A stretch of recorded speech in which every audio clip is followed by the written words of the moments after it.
এতিয়াও সময় আছে আমি অসমীয়া জাতিটো এক খবৰ হ'ল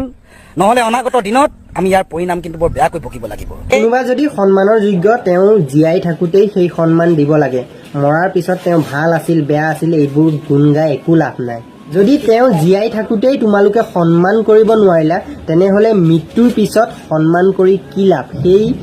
সন্মানৰ কোনো ভেলু নাথাকে মৃত্যুৰ পিছত যিমানে যেনেকৈ সন্মান কৰিলেও তেওঁ কেতিয়াও মৰাৰ পাছত উভতি নাহে তেওঁ গম নাপায় যিটো বস্তু তেওঁ জীয়াই থাকোঁতে বিচাৰিছিল সেইটো বস্তু যদি জীয়াই থাকোঁতেই নাপালে মৰাৰ পিছত তেওঁক আৰু আদৰ সন্মান দিলেও সেই কথা তেওঁ কেতিয়াও গম নাপায় এতিয়া ৰাজীৱ শদিয়া মৰাৰ পিছত বা মৃত্যুৰ পিছত ছ'চিয়েল মিডিয়া ৰজন জনাই আছে কিন্তু আচল কথাটো কি জানেনে ৰাজীৱ শদিয়া কোন হয় তাকো বহুতে নাজানে আৰু যিবোৰে জানিছিলে তেওঁলোকেও সামাজিক মাধ্যমত উলিয়াই নানিলে বা ছ'চিয়েল মিডিয়াত তেওঁক প্ৰচাৰ নকৰিলে এতিয়া যেনেকৈ ৰাজনীতিবিদ হওক দল সংগঠন হওক বা কিছুমান নিউজ চেনেলে বা ছ'চিয়েল মিডিয়া ইনফ্লুৱেঞ্চাৰসকলে যেনেকৈ মাত মাতিছে তেওঁ জীয়াই থকাৰ সময়ত কোনেও তেওঁক লৈ মাত মতা নাছিল সেই সময়ত তেওঁক কাৰো আগত চিনাকি কৰাই দিয়া নাছিল অসমৰ কিছুমান নিউজ চেনেলে ব্ৰেকিং নিউজ বনাবৰ কাৰণে চকুৰ আলিক বিচাৰি পায় কিন্তু ৰাজীৱ শদিয়াৰ দৰে ভাল মানুহবোৰক বিচাৰি নাপায় ক'বলৈ লাজ লগা কথা পডকাষ্ট চেনেলবিলাকেও পেট উলিয়াই দেহা উলিয়াই ৰিলছ বনোৱা সেই বুনৰী কেইজনীকহে বিচাৰি পায় ৰাজীৱ শদিয়াৰ দৰে ভাল মানুহবোৰক কেতিয়াও ৰাইজৰ আগত চিনাকি কৰাই দিবৰ কাৰণে তেওঁলোকে সময় নাপায় বা লাজ পায় অসমত চকুৰ আলিক চবেই চিনি পায় কিয়নো তেওঁ নিউজ চেনেলত সদায় বাজিয়েই থাকে কিছুমান নিউজ চেনেলৰ কথাটো কি ক'ম সিহঁতে দেহা পেট উলিয়াই ৰিলছ বনাই ফুৰা সেই কেইজনী মানুহৰ নিউজ বনাই বৰ ভাল পায় তেওঁলোকে চকুৰ আলি নিউজ মাহে মাহে বনাই বৰ ভাল পায় কিন্তু ৰাজীৱ শদিয়াৰ দৰে ভাল মানুহ এজনক ৰাইজৰ আগত মাতি আনি চিনাকি কৰি দিবৰ তেওঁলোকৰ লাজ পায় বা সন্মান হানি হয় বা সময় নাইকিয়া হয় সিহঁতৰ দেহা পেট উলিয়াই সেই ৰিলছ বনোৱা মানুহবোৰক যে পডকাষ্ট চেনেলবোৰে বিচাৰি পায় ইণ্টাৰভিউ ল'বৰ কাৰণে কিন্তু ৰাজীৱ শদিয়াৰ দৰে ভাল মানুহবোৰক বিচাৰি নাপায় কিয় মাহেকৰ মূৰত শুকুৰ আলিক বিচাৰি পায় নিউজে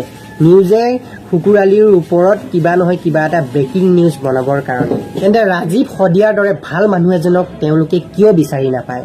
কিছুমান ৰাজনীতিবিদে বা দল সংগঠনে এতিয়া যিবিলাক কৰিব বিচাৰিছে তেওঁ মৃত্যুৰ পিছত সেইবিলাক তেওঁ জীয়াই থকা অৱস্থাত আগতেই কিয় নকৰিলে তেতিয়া ক'ত আছিলে তেওঁলোক কি কৰি আছিলে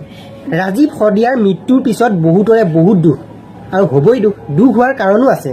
এতিয়া ৰাজনীতিবিদৰ দুখ লাগিছে কাৰণ আগত ইলেকশ্যন আহি আছে কিছুমান মিডিয়াৰ দুখ এই কাৰণে লাগিছে তেওঁলোকক টিআৰপি লাগে তেওঁলোকক টিআৰপিৰ প্ৰয়োজন আৰু কিছুমান ভিডিঅ' ক্ৰিয়েটৰৰ এই কাৰণে দুখ লাগিছে যে তেওঁলোকক ভিউজ লাগে এতিয়া মৃত্যুৰ পিছত সকলোৰে দুখ লাগিছে কিন্তু তেওঁ জীয়াই থকাৰ অৱস্থাত তেওঁৰ কাৰণে কোনেও একো এটা নকৰিলে কিয় এজন কণ্ঠশিল্পীক দেখিছো যিগৰাকী কণ্ঠশিল্পীয়ে নিউজত যিটো ব্ৰাইট দিছিলে যিটো বক্তব্য তেওঁ দাঙি ধৰিছিলে আকৌ সেই বক্তব্যশাৰীকে তেওঁ ছ'চিয়েল মিডিয়াত পোষ্ট কৰি দুখ কৰিছে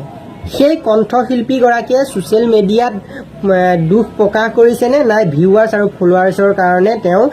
ভিডিঅ'টো পোষ্ট কৰিছে কি হ'ব এতিয়া মৃত্যুৰ পিছত তেওঁক আদৰ আৰু সন্মান দি এতিয়া দিব লাগিছিল তেতিয়াই নিদিলা এতিয়া একো লাভ নাই সস্তীয়া গায়ক কণী চেঁচা পৰাৰ দৰে গান ভিডিঅ' বনোৱাবোৰক ছ'চিয়েল মিডিয়াত বা কিছুমান পডকাষ্ট চেনেলে তেওঁলোকৰ ইণ্টাৰভিউ লয় বা তেওঁলোকক দিনে ৰাতিয়ে প্ৰমোশ্যন কৰি ভাল পায় কিন্তু এনেকুৱা এজন ভাল শিল্পীক জীয়াই থকা অৱস্থাত কোনে প্ৰমোশ্যন কৰিছিল কোনে চিনাকি কৰাইছিল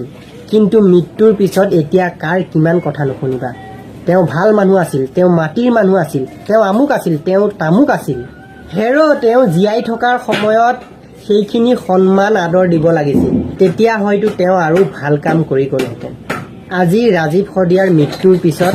কোনোবাই যদি নিউজ চেনেলত মানে কিছুমান যদি নিউজ চেনেলত বাৰে বাৰে নিউজ বজাইছে তেতিয়া হয়তো ভাবিবা সেয়া টিআৰপিৰ কাৰণেই বজাইছে ছ'চিয়েল মিডিয়াত কাম কৰা কোনোবাই যদি ৰাজীৱ শদিয়াক লৈ ভিডিঅ' বনাইছে সেয়াও কেৱল তেওঁলোকে ভিউজৰ কাৰণেই বনাইছে আৰু জুবিন দাৰ কথাটো নকওঁৱেই জুবিন দাই যাকে তাকে চিনিয়ে নাপায় তেওঁ তেতিয়াহে মানুহ চিনি পায় যেতিয়া মাইক্ৰফোনটো লৈ ষ্টেজত উঠি যায় তেতিয়া তেওঁৰ ষ্টেজত প্ৰগ্ৰেম চোৱা খুলখালী বন্ধুবৰ্গ মিতিৰ কুটুম ঢেৰ ওলায় কিন্তু ইভাগে যদি কিছুমান নিউজ চেনেলে তেওঁক ইণ্টাৰভিউৰ কাৰণে মাতে তেওঁ বক্তব্য ৰাখিব কয় তেতিয়া তেওঁ ৰাজীৱ শদিয়া কোন বা চব মানুহকে তেওঁ তেতিয়া চিনি নাপায়